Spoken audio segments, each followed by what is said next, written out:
Pastor ముసుగు సమాజ సేవ పేరుతో హడావిడి. తీరా చూస్తే 3 పెళ్లిళ్ళు, వరకట్న వేధింపులు, ఇప్పుడు ఓ పెద్ద పొలిటికల్ డ్రామా.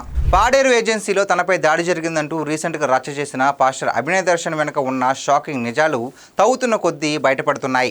అసలు ఏం జరిగిందంటే, మే 18న పాడేరు ఏజెన్సీ పరిధిలోని మొండిగడ్డ దగ్గర 4 ముసుగు దొంగలు తనపై దాడి చేశారంటూ అభినయ్ దర్శన్ అనే పాస్టర్ గాయాలతో హాస్పిటల్లో చేరాడు. కానీ పోలీసులు ఇన్వెస్టిగేషన్ మొదలుపెట్టేసరికి ఇదంతా పబ్లిసిటీ కోసం, ప్రభుత్వాన్ని బ్లేమ్ చేయడం కోసం ఆడిన ఒక పెద్ద డ్రామా అని తేలింది.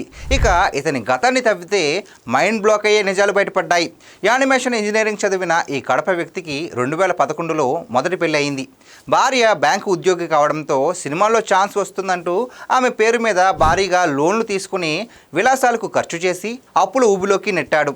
ఆ తర్వాత సడన్గా పాస్టర్ అవతారం ఎత్తి విజయవాడలో ఒకరిని, విజయనగరంలో మరొకరిని, ఇలా మొదటి భార్యకు తెలియకుండానే ఏకకాలంలో మరో 2 పెళ్లి చేసుకుని మోసం చేశాడు. మోసపోయిన విజయనగరం యువతి తల్లిదండ్రులను చంపేస్తానని ఇనుపరాడుతో హల్చల్ చేయడంతో 1 టౌన్ స్టేషన్లో సెక్షన్ 506, 509 కింద కేసు నమోదైంది. అటు కడపలో మొదటి భార్య కంప్లైంట్తో సెక్షన్ 498A, బహుభార్యత్వానికి సంబంధించి 494 సెక్షన్లతో పాటు వరకట్న నిషేధ చట్టం కింద క్రిమినల్ కేసులు నమోదయ్యాయి.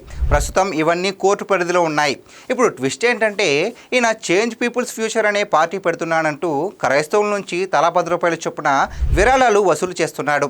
ప్రస్తుతం ఈ దాడి వెనుక రాష్ట్రంలో అశాంతి సృష్టించాలని ఏదైనా రాజకీయ పార్టీ కుట్ర ఉందా, లేక కేవలం పబ్లిసిటీ కోసమే ఇదంతా చేశాడా అనే కోణంలో పోలీసులు లోతుగా దర్యాప్తు చేస్తున్నారు.